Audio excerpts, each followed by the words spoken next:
Hello everyone, welcome back to my channel. Spencer TCG here with the last color of yellow for our Shadows of the Galaxy limited ratings. Remember, these ratings are for draft and sealed, so the pre-release that you guys are doing today maybe, which is super exciting. Thank you so much for tuning in to me, and let's just get started with the video. So my rating system real quick that we've done before, but we'll say it again. S are your super powerful cards, the things that you're going to want to switch to, like, hey, you open this card, that means I need to play this color now, I'm going to make it work. A are your powerful cards, things that make an impact on the board. They're very, very strong. They'll win you the game. B are cards that you just always include. They're just your good, solid cards. We're probably never cutting a B. C is what our deck will be mostly made of. They're just fine cards. They're playables. Sometimes we cut them when our pool's a little bit better, but our deck will be mostly Cs. And Ds are the cuttable cards. They're the cards that you probably resource throughout the game. They're a little bit niche. Sometimes they're just like hard to use. And F are the cards that just we shouldn't ever be playing. If they were in my hand, I just resource them 99.9% of the time. They're just very, very bad cards. All right, so let us move on from this and talk about the actual cards. So first up, we have Cad Bane, which is a very, very good leader. He comes out at 6 resources. He's a 2/8, but has raid 2, so he does get a little bit bigger when he's attacking, which is nice. When you play an Underworld card, you may choose an opponent, they choose a unit they control, deal 2 damage to it.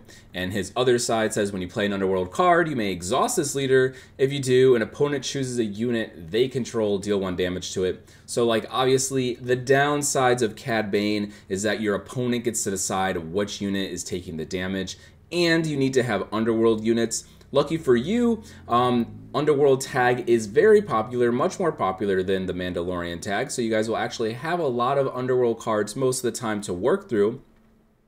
And even though our opponent gets to choose, sometimes they only have 1 or 2 units, and the damage will be crucial. So this leader is actually very, very strong, especially when he goes to this side. Being a 4/8 when he's attacking is very good, and dealing 2 damage on when you play an Underworld card is also very strong. That might just pick off the unit or put it in range to die.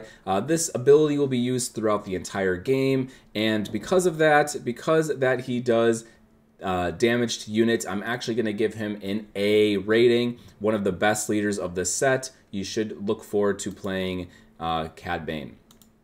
Next up, we have one of the worst pre-release leaders of the set. We have Dr. Aphra, is a 5-cost 2/5 leader. While there are 5 or more different costs among cards in your discard pile, this unit gets +3/+0. When deployed, choose 3 cards in your discard pile with different names. If you do, return one of them at random to your hand. And then her non-leader side says when the regroup phase starts, discard a card from your deck. So I really don't like this leader. Now, I actually don't think it's that uncommon to get her ability. I think you can get 5 different costs in your discard pile. I think she could be a 5/5 when you deploy her. I think she might draw you a decent card when you deploy her, which is all great. Like that's all great, but the problem is that she's milling you a card, you know, every single turn, and that's not good. That effect is not on her deploy side though, but you know, so on 2, 3, and 4 resources, I guess as we're regrouping, so it's the end of 2 and a 3 and a 4, yeah. So we're gonna be milling cards from our deck, and then as soon as she dies, we're gonna be milling cards again. Obviously, the games don't go too long, but I think that playing this leader ensures that you never, ever, ever want a long game. So Dr. Aphra could probably only be used in like super aggressive decks. But remember, we want 5 or more cards of different costs. So we probably want, you know, 1, 2, 3, 4, 5, 6 in our deck. But we probably would like, you know, more diversity, even 7 or 8. So she becomes like, you know, she's not a guaranteed 5 attack leader, which aggro would really like.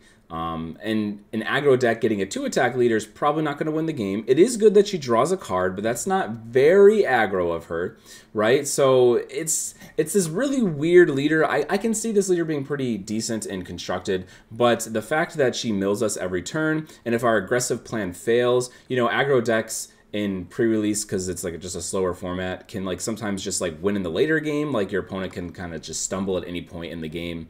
But this leader really puts you on a clock unless you want to add more than 30 cards to your deck, which I don't recommend because it really lowers the quality of every card you draw. So I'm just really not in love with this leader. I think she leans towards an F, but I'm going to give her a D. But I really, really, really don't think you guys should be playing Dr. Aphra, because she like ensures you cannot play a long game because you'll be losing cards from your deck. Yeah, and that is no good. And there have been mini games that I have gone to deck out. So like that happening like 3 turns sooner before your opponent is no bueno. All right, next up we have Kintan Intimidator. It is a 1-costed unit. He is on the ground. He is a 1/4. He is Underworld. On attack, exhaust the defender. I think this card has an okay effect. It's nothing special. Like obviously you need to swing at their unit. And then hope he lives, I guess. He doesn't really have much attack. Obviously, he only costs 1. But you guys know what I say about the 1-cost cards. Like, you probably play them on turn 1, which means we're just not using one of our resources a lot of the time. I think this card's a lot better when we're playing Cad Bane because we get to do 1 ping. So if they played a 3/2 or something, this guy can finish it off. But outside of Cad Bane, I don't really think we should be playing this card.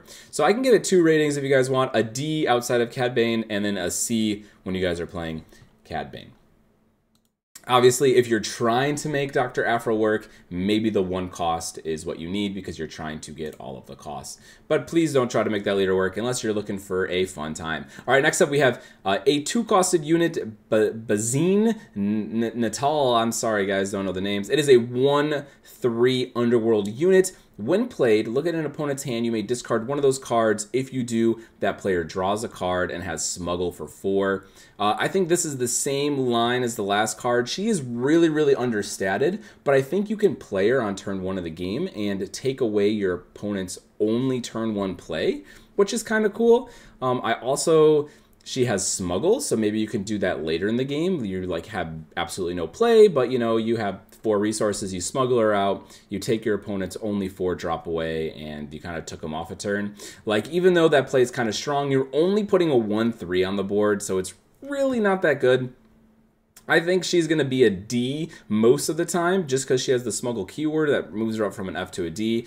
But I will say that she's probably a C in Cad Bane just because you're looking for more Underworld units to be doing your damage. But she's one of those cuttable Cs where if you have enough Underworld units, you probably don't need a player.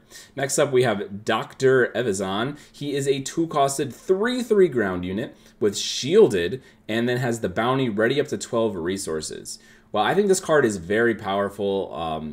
Obviously, your opponent's not going to be readying 12 resources in the beginning of the game, and if your opponent has left this card up until they have that many resources, they're probably dead from it swinging. It being above statted, like a 2-resource 3/3 is 1 point above stats, and it comes with the shield, means it's living, killing against everything, and it's an Underworld unit. This thing is absolutely bonkers. I think it is just missing that A tier because, you know, it's not the most impactful later in the game. Obviously, or if your opponent kills it, they get to kind of play 2 big things in 1 turn. But early on in the game, your opponent cannot leave this alone. I don't think they're going to be able to like use all the resources most of the time. And for that, I'm going to give this card a B. I don't think his downside is as bad as his upside.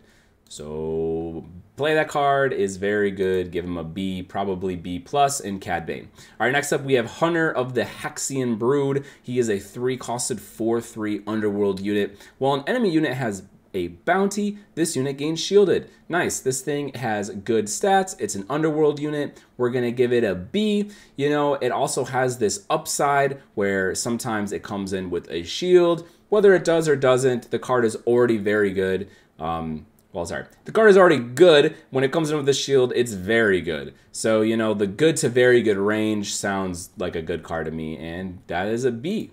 So always put that card in your deck. There's going to be bounties flowing around. You never know when he might come in with a shield. Next up, we have Lurking TIE Phantom is a 3-costed space unit, 2/2, has Raid 2. This unit cannot be captured, damaged, or defeated by enemy card abilities. So this thing is pretty evasive and swings for 4, which is very good. When our opponent does not have a space unit, I can see this thing totally taking over the game and hurting our opponent for 4 every single turn. I can see this card being literally the bane of people's existence this pre-release format. I'm going to give it a B. And out of the sideboard, if our opponent is very space light, this card is actually going to earn an A for me because it is just that crazy. Your opponent not being able to interact with this card almost in any way is very, very, very annoying, and taking 4 every turn until they're dead is a good way to win the game. So yes, B in the main board, A out of the side if your opponent seems like they're very space light. Next up, we have 4 Lam. It is a 4-costed 4/4 Underworld unit, has Ambush, which is very nice, and each friendly unit named Zuckuss gets +1/+1 and gains Ambush.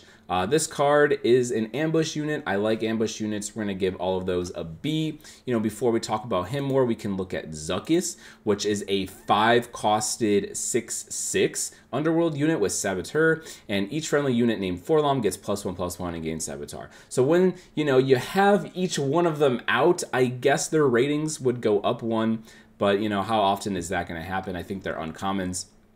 But both of these cards are pretty good. We have a 4/4 with Ambush. That's a strong card. We're going to give that one a B.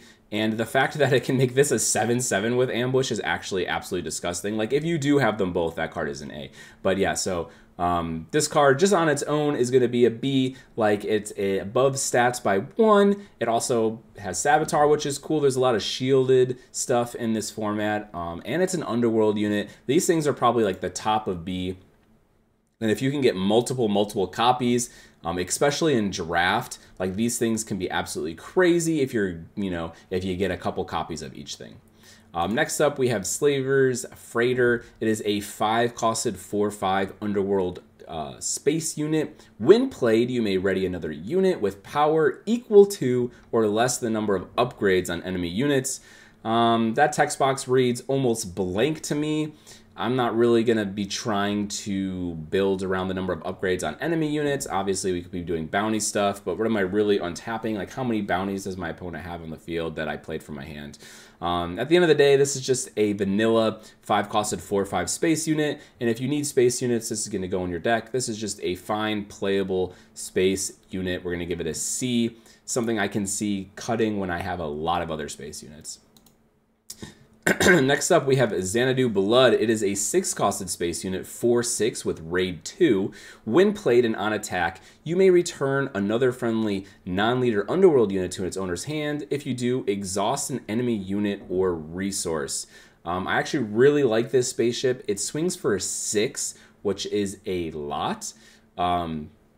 It also has a semi, relevant when played on attack. I don't know how often you want to be bouncing your own units to your hand, but sometimes you might get in a situation where you can like bounce a 1 cost back to your hand to tap an opponent's resource down and really inhibit their turn, or you can tap down their leader. And this thing is also swinging for 6. I actually think this thing has really high friction on the board and a lot of attack. Because it also has, the Raid 2, sometimes it might be able to avoid some kill spells. I think the blue kill spell says 5 or up. I could be wrong. We could check that later. But, so I do like this card. It is an Underworld unit, and for all these things, I'm actually going to give Xanadu Blood an A. I did write B down on my pre-listing, but I actually think this card has enough friction that it pushes that A tier, where it could outright win you the game if you guys play this card. Next up, we got Dryden Voss. It is a 7-costed 5/7 Underworld unit with shielded. When played, choose a capture card guarded by a unit you control. You may play it for free under your control. This is a legendary, so we're probably not going to see it that often. It is a 5/7 shielded unit, so it is very sticky, and it can get back your captured cards, which is cool. How often is that going to happen? I don't know. I don't think this thing makes a big enough impact on play most of the time for it to warrant an A, but it is a solid unit. It has the Underworld tag, and as you guys see, there are a lot of Underworld units, which is why I think Cad Bane is so good. But yeah, so we're going to give this card a B. Definitely put it in your deck, but you know, I don't know how often it's just going to straight up win you the game. Next up, we got Triple Dark Raid. This one is a little bit interesting to evaluate. Search the top 7 cards of your deck for a vehicle and play it. It costs 5 less and enters play ready. Return it to the owner's hand at the end of the phase. I don't really like just getting a unit for 1 turn to deal damage to my opponent's base, so I kind of want to view this card as a kill spell. So I think if your deck has a decent number of vehicles on land and in space, this is something that you can kind of view as a kill spell, because you could probably get like a 5-costed vehicle, slam it into your opponent's unit since it enters ready, and then it goes back to your hand. Which is like kind of a cool way to kill something. I like this card more than like it giving something in your hand, like, you know, enters play ready. So I'm going to treat it as like a really niche kill spell, and I'm going to give it a D. Now, if your deck has a ton of vehicles in it, you know, this is one of those niche cards that will like just work a little bit better in your deck and be like a weird kill spell, sometimes a weird lethal line, right? So this is a good example of a niche card, and it's going to be a D. The last card we got for the yellow bad guys is Frozen in Carbonite. It is a 3-costed upgrade +0/+0, attached to a non-leader unit. Attached unit cannot ready, and when played, exhaust the attached unit. This kind of is pseudo removal unless your opponent has upgrade removal or a bounce spell. I do like this card. I like removal. It's not, you know, guaranteed removal, but sometimes it is. And we're going to give this card a B. You should be playing this card to turn off your opponent's best unit later in the game or something that's about to kill you. And we are moving on to the yellow good guys. First up, we got Fennec Shand. Probably saying that name wrong. It is a 5-costed 4/4. Has Saboteur. If I ever say that word right, let me know. Action, play a unit that costs 4 or less from your hand. You have to pay its cost, and give it ambush. And on the non-deploy side, you can pay 1 to do the same thing. Play a unit that costs 4 or less from your hand. Give it ambush for the phase. This card has actually a really good effect, I think. Even though you're paying 1, like making your unit 1 more expensive, giving ambush is like pseudo removal. The problem I have with this card is it has terrible, terrible stats. At 5 costs, I really don't want a 4/4. This thing dies to like most units. And because this game is like, you know, it's pre-release, it's draft, it's a little bit slower than it is in constructed. Like playing a really bad statted leader, it can actually feel really bad for the pace of the game, because if our opponent's leader or just unit could one-shot this, like how impactful is that ambush throughout the game? Like it better be super, super impactful. Again, I do think ambush is really good, but I do think this leader stats are really bad, and stats do matter. I'm going to give this card a D, even though she might have like one of the strongest leader effects, which is really weird. I just really, really, really don't like her stats. Like that is very weak. She's dying to everything. But, you know, I don't know. I do think you could try her out and have success, but it won't be from her deploy side. It will be for the fact that she's giving things ambush. Moving up, we got Lando Calrissian. He is a 4-costed 2/5 underworld leader. Action, play a card using Smuggle. It costs 2 less. Defeat a resource you own and control. Use this ability only once each round. And then on his non-deploy side, you can turn him sideways to play a card using Smuggle. It costs 2 less to defeat a resource you own and control. So for this card to work, you need to have something ready to go to Smuggle. You get to kind of cheat it out, but you lose a resource. You know, smuggling is this really cool thing in this format where you get to like have an extra hand, play these smuggle cards when maybe you just don't have something on curve or something that's good later in the game. But this guy lets you cheat them out, which isn't really what we're trying to do with smuggle, you know, so he's doing something kind of unique, but he has really terrible stats and he's killing your resources. I actually think we never want to play this leader ever. I think I'd rather play Fennec than this leader. Even though he comes out on 4 resources, which is very early, he's just a 2/5. which does not do much damage at all. I'm going to give this card a straight up F. Even if we were an aggro deck, I think we'd rather be playing Fennec than Lando Calrissian. Yes. Next up, we have the Mandalorian, which is probably a reason I gave the other leaders a little bit lower of a score. He is a 6-costed 4/7 leader that will always be guaranteed in your pool because he comes in the pre-release kit. For draft, obviously, you'll never see this leader unless you get the showcase version. He says when you play an upgrade, you may exhaust an enemy unit with 6 or less remaining HP. And then his non-deploy side says when you play an upgrade, you may exhaust this leader if you do exhaust an enemy unit with 4 or less remaining HP. So he sometimes tap things. How many upgrades do we want to be playing on our deck? As you know me, not many. But if you do play upgrades, and there are a lot in this set, so sometimes you just have to be playing them, he'll just make them a little bit better. Tapping stuff, turning it sideways is okay. I like that you can exhaust enemy units. Enemy leaders. It does not have the restriction that says you can't, right? It's an HP restriction. So you'll be able to exhaust enemy leaders, which I think is really strong, especially if they have like a relevant, you know, on attack trigger that you're turning off. I think this guy is totally fine. Again, we probably shouldn't be playing really upgrades in our deck, but sometimes we'll have to. I'm going to give this guy a playable. Can you make some magic upgrade build around deck? Mandalorian themed? Maybe. You know, if you can make that work, that's amazing. I just don't know how often you'll be able to do that. We're just going to give this guy a C. He is a fine playable. If you guys really want to play yellow good guys, you're probably going to be playing Mandalorian most of the time. Our first unit is a 1-costed 2/3 space unit with the tag we've seen in every color, says bounty, draw a card. I actually like this one more than I do the other ones, but again, I'd rather this card just be a 2-costed 2/3 space unit with no text because that would feel very similar and very much better. I feel like this set isn't space light. I feel like the last set was a little space light. This set has a lot of space units and actually like a lot of space ambush units and space sentinel units. I don't like these effects that let our opponents draw a card. I don't like that it has bounty, like it might turn on some effects for our opponent. So overall, would I give this card a D? Only play it if you really, really need a turn 1 play of the game. But otherwise, this card, it can definitely get cut for most other things.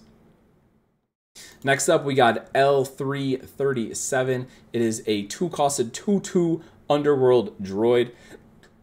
Excuse me. When played, you may rescue a capture card. If you don't, give a shield token to this unit. So if you guys don't rescue a card, it's just a 2/2 shielded, which is pretty good. This card also has smuggle. So, you know, you can do it later in the game to rescue something or just, you know, play kind of a sticky unit. It has the underworld tag, but we're probably not playing this in Cad Bane, but maybe we do. I don't know. If we need more underworld units, it would be off, you know, it's a hero card and not a bad boy, but that's okay. We're getting off topic. We're going to give this card a B. It's a solid turn 1 play that also has some use later in the game. Next up, we have Omega. It is a 2-costed 2/2 fringe clone ground unit. Ignore the aspect penalty of the first clone you play each round. And then when played, search the top 5 cards of your deck for a clone card, reveal it, and draw it. If you guys look at just the yellow good guy cards, there are literally no other clones. Obviously, there's going to be clones here and there throughout the set, but like how much do we care about ignoring the aspect penalty? Like I probably don't want to build around that unless I somehow opened 6 Omegas and I always see this card. Otherwise, it just seems to be a below statted card. Searching my deck for a clone card is actually good if I have a lot of clones. This card probably does a lot more in draft than it does in pre-release. In pre-release, I'm going to give this card a D. In draft, I'll give it like a C+ if you can get a high amount of clones in multiple copies of Omega. So, yes. Next up, we have Coruscant Dissident. Is a 3-costed 3/4 underworld unit. On attack, you may ready a resource. I don't think that effect will come up too much, to be honest. It's just a good statted unit, very playable, and for that, we're going to give it a C. Next up, we have Kira. It is a 4-costed 3/5 underworld unit, It says when played, look at an opponent's hand, then name a card. While this unit is in play, each card with that name costs 3 more for your opponents to play. All right, this card is actually insane. So its stats are a little bit low. It should be a 4/5, but she kind of makes up for it by totally messing with our opponent. Not only do we get really good information because we get to see our entire opponent's hand, but we get to say, hey, I have the initiative and I'm playing this card, and you only had 1 4-cost card in your hand, and now it costs 7. So I might totally turn off my opponent's play. And unlike the 1/3 that we talked about earlier, this is a 3/5. It does a lot more damage. It has a lot more survivability. It has a lot more impact. This card can even be played in the later stages to make your opponent's like 8-drop cost 11, like totally make it unplayable.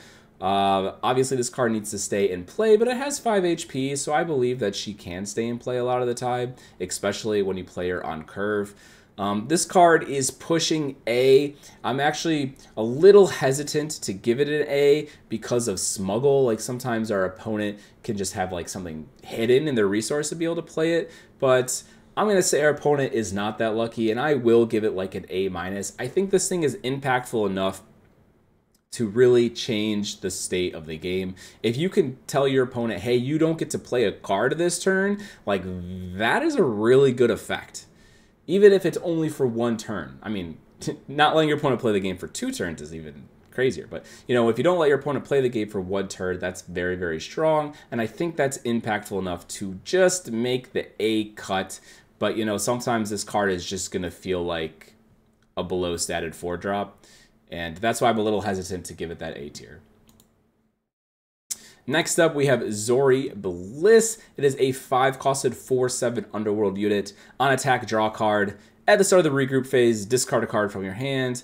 You don't have to discard if you don't have cards in your hand. So, could just be draw a card. Also has Smuggle. This thing is decent. It has good stats for a 5-cost. Should be a 5/6, so it is a 4/7, which is the same thing, right? Just down 1 attack, up 1 defense, which I'm totally fine with. 7 health, lives against a lot of things. I like drawing a card. You can kind of think of it as filtering. We're just looking for better cards, discarding our worst card. It doesn't like overdraw, so you don't have to really think about like milling yourself out or anything. And it also has Smuggle, so if you want to resource it early and play it as a 6-drop, it's actually fine still. Like its stats are just fine enough for a 6-cost as well. I'm going to give this card a B. I think you always put it in your deck because of the Smuggle. If it didn't have the Smuggle, it'd probably just be a C. Next up, we have the Millennium Falcon. It is a 6-cost space unit, 5/5. If you play this unit from your hand, it gains Ambush, and it has Smuggle. This card is solid in every way. I think you always put it in your deck. How impactful do I think it's going to be? I don't know. Like if you kill your opponent's space unit and it stays alive, this card's going to feel like an A. If you play it for its Smuggle, it's going to feel like a B. You know, this is like an in-between B and A. We could say if our opponent is very space heavy out of the sideboard, this is an A. In the main board, though, this will probably just be a B. It's a solid unit that also has Smuggle. So, and it's one of the rare cards that Smuggle and its costs are the exact same. You just don't get the Ambush, which is not always relevant if our opponent doesn't have a space unit, right? Yeah. So that is a very good card, a B to A range. Let the Wookiee Win is a 2-costed event. An opponent chooses 1, you ready up to 6 resources, or you ready a friendly unit. If it's a Wookiee unit, attack with it, it gets +2/+0 for the attack. I can imagine scenarios where your opponent does not want you to gain 6 resources or untap a unit, but I don't like that my opponent gets to choose because sometimes their choice might make me lose. I also don't want to pay 2 resources to ready 6. That's like gaining 4 resources. And in that case, like what was I really trying to do? Couldn't I just like play the card I wanted to play in the first place?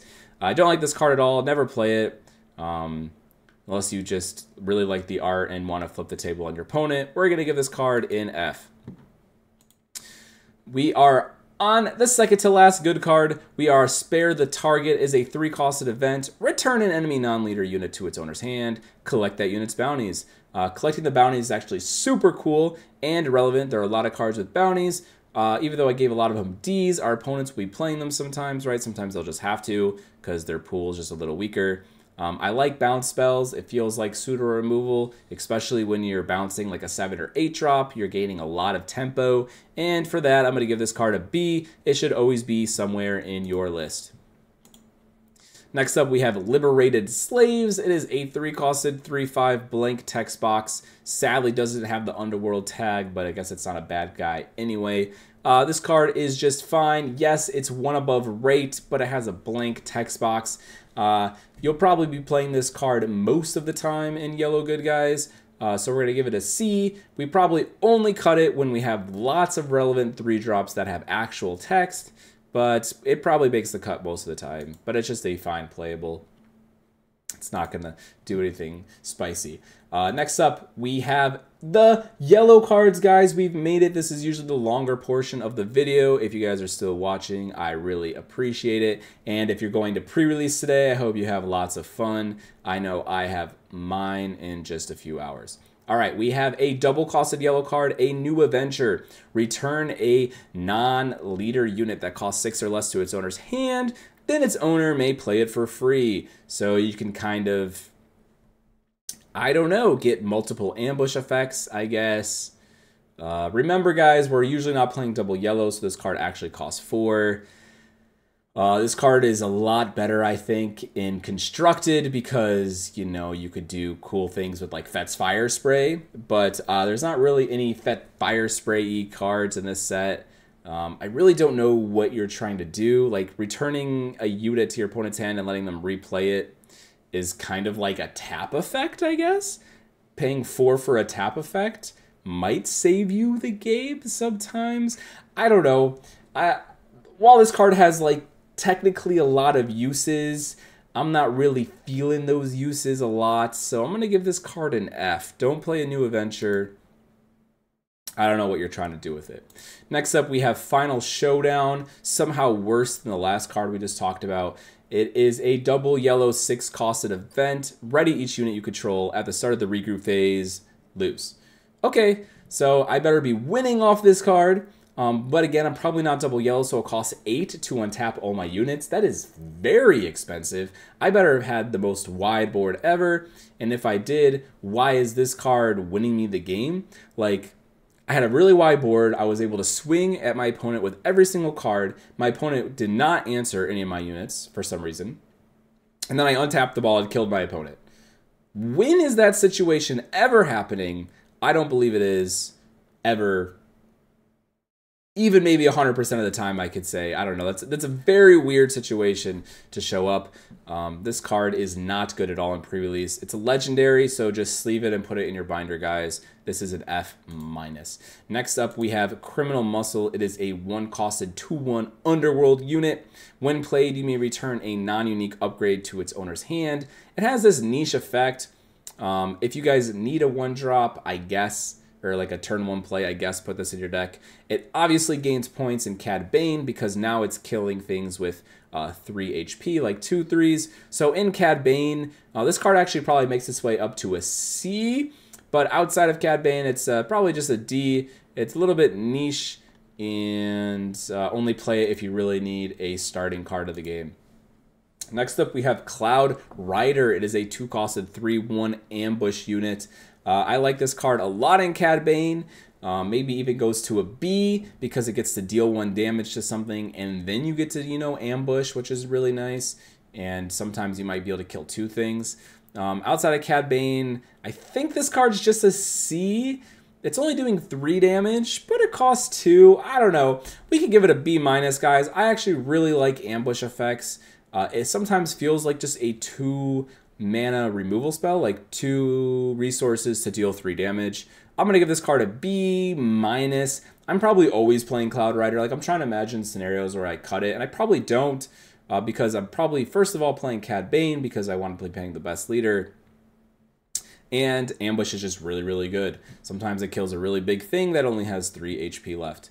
Next up, we have Fugitive Wookiee. It is a 2-costed 3/3 bounty exhausted unit. I like this card a lot. I don't think its bounty matters at all. I mean, obviously it's going to do something, but not something relevant enough for me. This card is 1 above stats. It's something that I probably always want to play on turn 1 of the game, and for that I'm never cutting it. It's going to be a B. Sadly does not have a relevant text in Wookiee really, but that's okay. Next up, we have Frontier Trader. It is a 3-costed 2/2 fringe unit. When played, you may return a resource you control to its owner's hand. If you do, you may put the top card of your deck into play as a resource.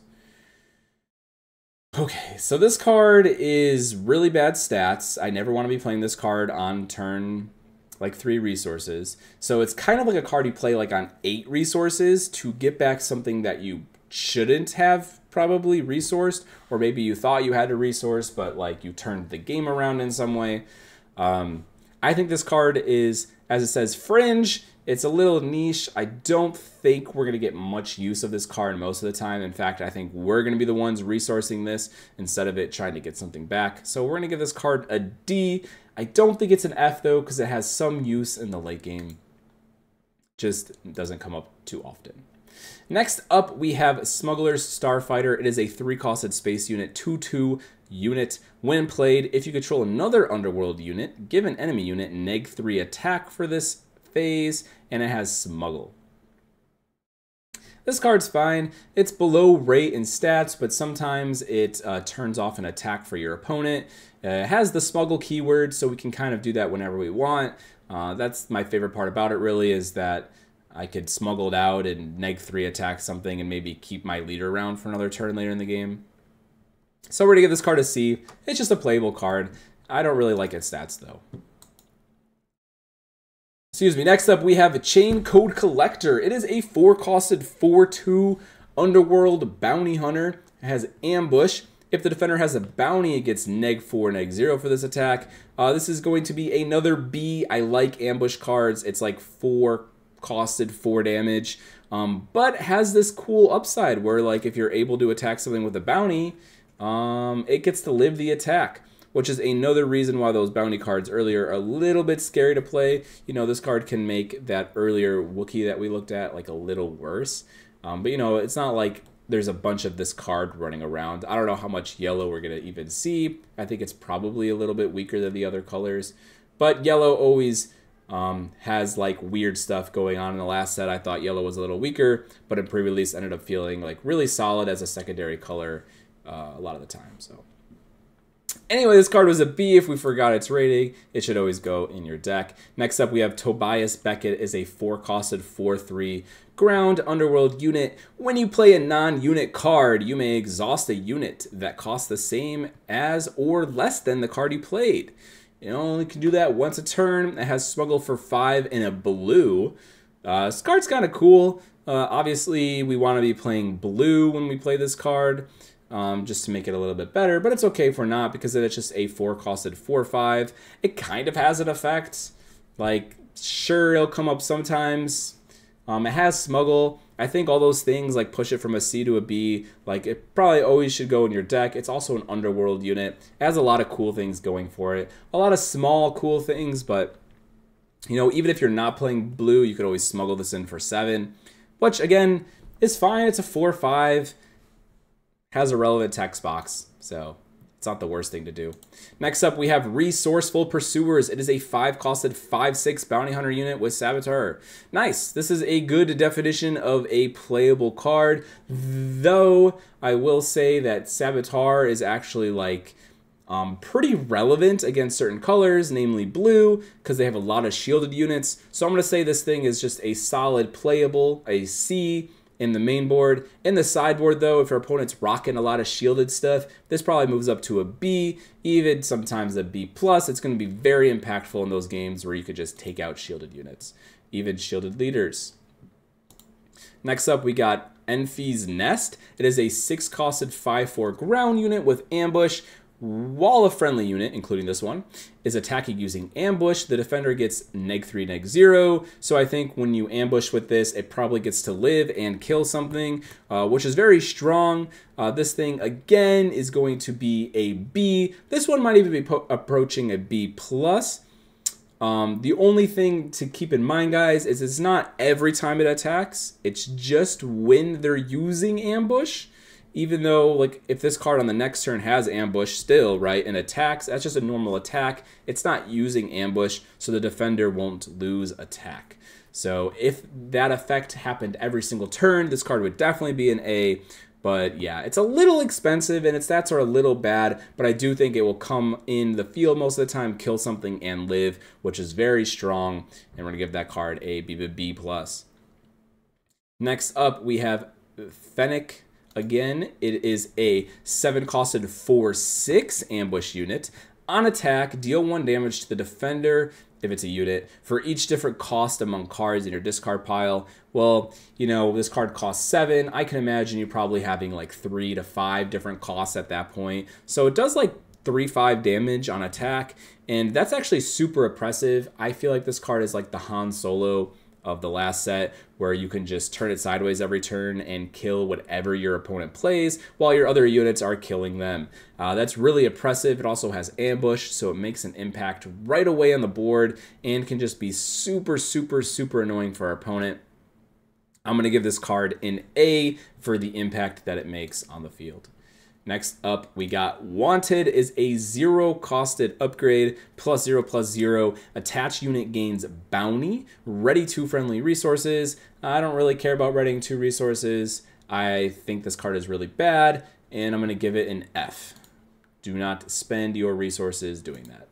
Next up, we have Boba Fett's Armor, which is a really cool constructed card, but not so much here. Attached to a non-vehicle unit if the attached unit is Boba Fett, and damage will be dealt to him, prevent 2 of that damage. Well, whenever this card is not played on Boba Fett, it's going to be an F.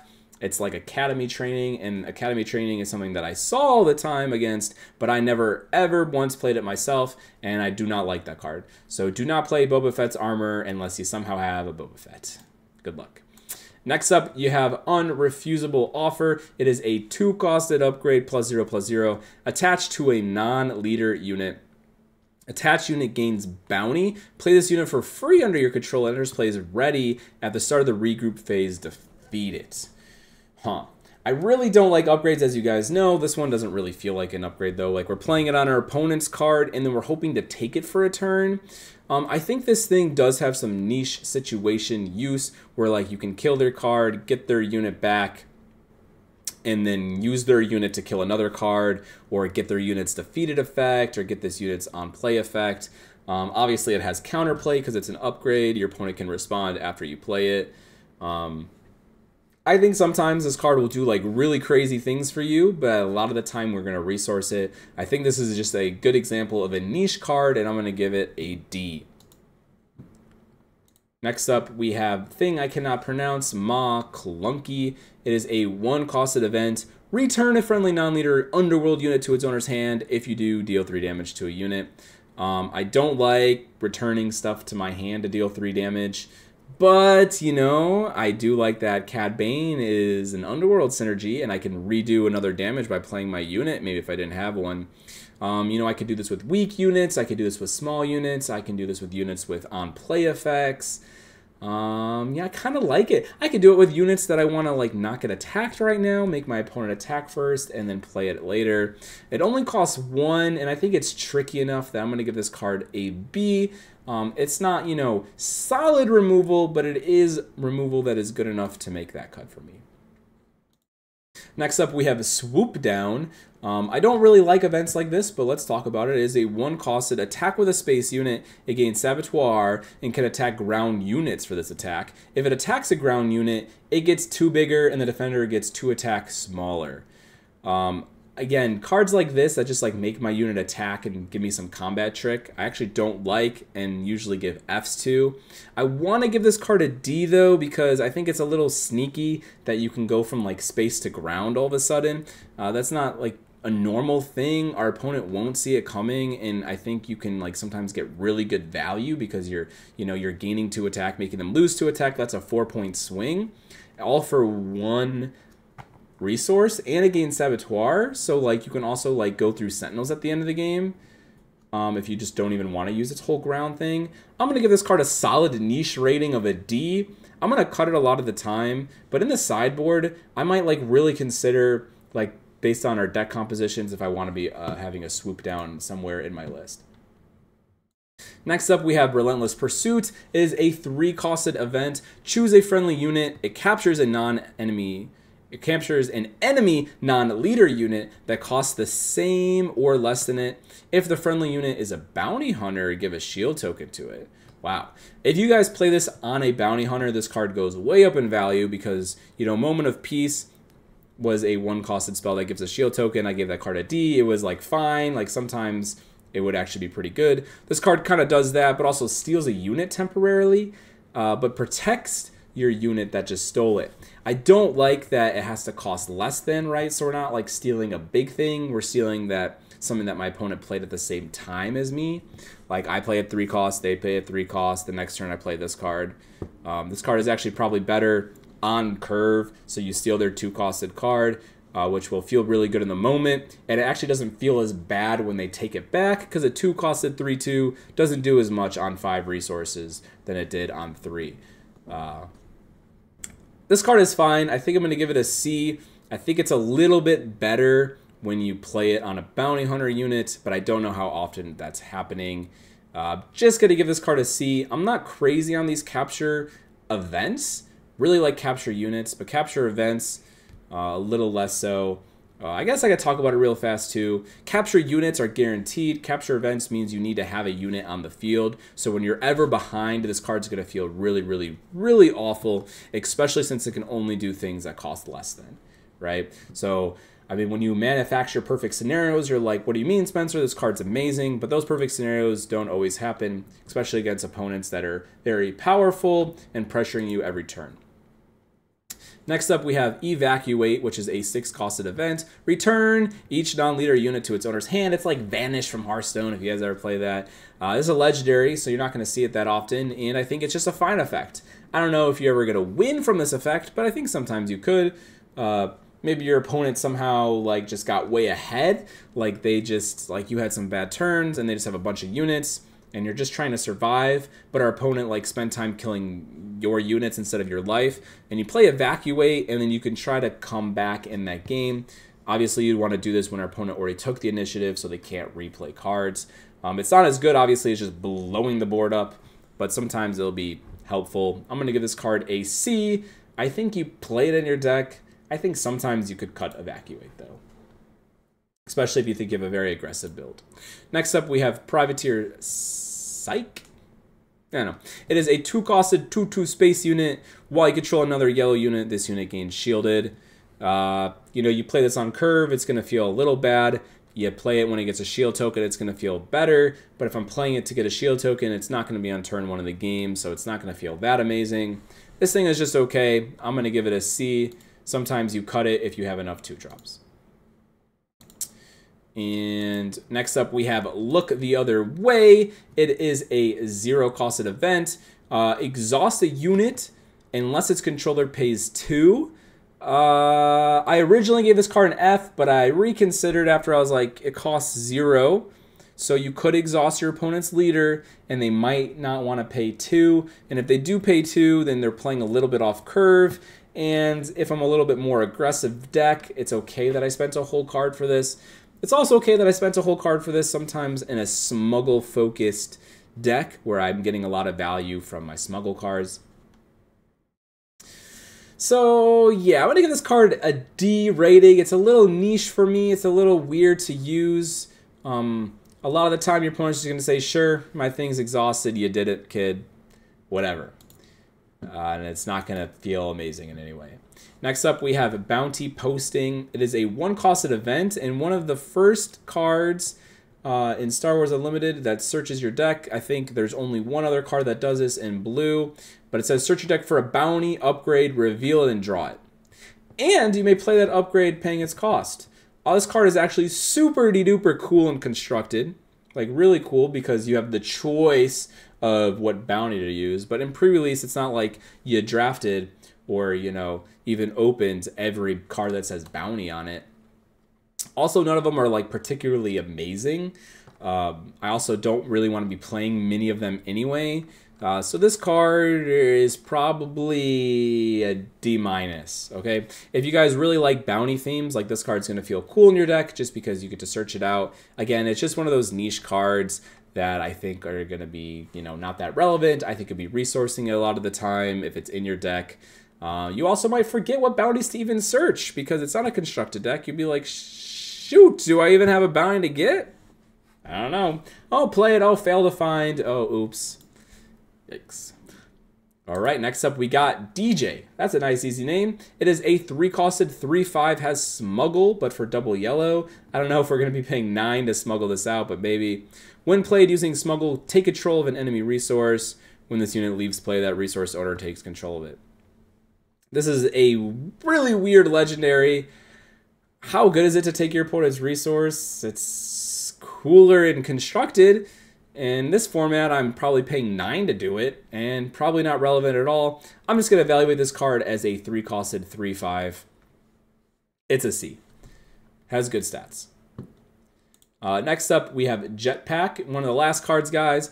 It is a 2-costed upgrade, +2/+0, attached to a non-vehicle unit, which is BS. I want to make my space units have jetpacks. They could go faster. That makes sense, right? And when played, give a shield token to an attached unit. At the start of the regroup phase, defeat that token. Okay. I don't know. It gives a shield token, but temporarily, so like you would, I don't know, do combat right away. I like that it has smuggle for 4, so I can like give a shield token at a really strong time, except I'm paying 4 resources to give a shield token and 2 stats too, which is really bad. So it probably comes up in like the very later parts of the game when we're like in top deck mode and I'm like, haha, shield, make a value trade, haha.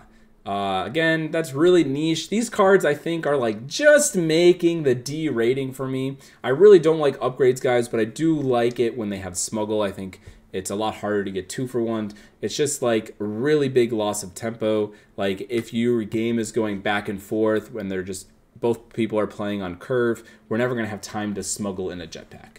We'll be losing the game if we do. So keep that in mind. Finally, we have Enticing Reward. It is a 1-costed upgrade +0/+0. Attached unit gains bounty. Search the top 10 cards of your deck for 2 non-unit cards. Reveal them and draw them. Another weird draw spell in Star Wars Unlimited. Again, how often do we really need to draw cards? But hey, we're looking at 10. But we're not getting unit cards, so we're getting spells, but our deck should mostly be unit cards. I have to play this, it has to go on an opponent's card, and then I have to kill the opponent's card just to draw me, what, more upgrades? Ugh. I guess it could be a D because it says draw 2 cards, but no, I'm sticking to my guns, guys. This is an F. Don't play Enticing Reward.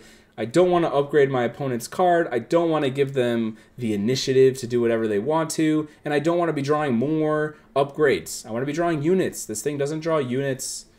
I wish it did. It doesn't. Oh, I didn't even think I read the second part. That if the the unit isn't unique, discard a card from your hand. Sorry. Yeah. So if you play this on a non-unique unit, you don't even get to keep 2 of the cards. You only get 1. Wow, this is definitely an F. Can't believe I forgot. I just saw parentheses and stopped reading. But yeah, this card is bad. Don't play it. Whew, I feel validated now. F-. We did it, guys. We got through all of the colors just on time for pre-release. I'm leaving in an hour. I'm going to upload this video. I hope you guys enjoyed it. Maybe you did, maybe you didn't. But either way, I really do appreciate you guys giving my videos a chance. And as always, thank you so much for watching. Peace.